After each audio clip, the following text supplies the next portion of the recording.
வணக்கங்கண்ணு. இது கோயம்புத்தூர் மண்ணு. என்ற அனுபவத்திலிருந்து சொல்றேங்கண்ணு.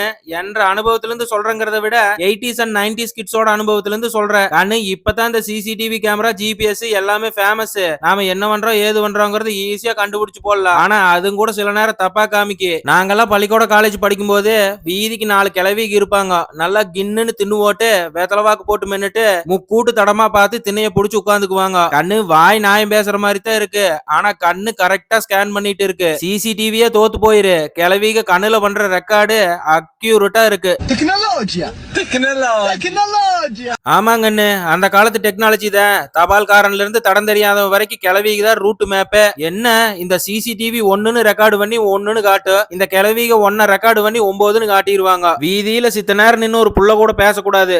அவ்வளவுதான். நம்மளுக்கு அந்த புள்ளைக்கு கல்யாணம் பண்ணி குழந்தையும் பெத்து பேரையும் வச்சு தொட்டலையும் மாட்டி விட்டுருவாங்க. உனக்கு உண்மை தெரிஞ்சு போச்சு, உன்னை விடக்கூடாது.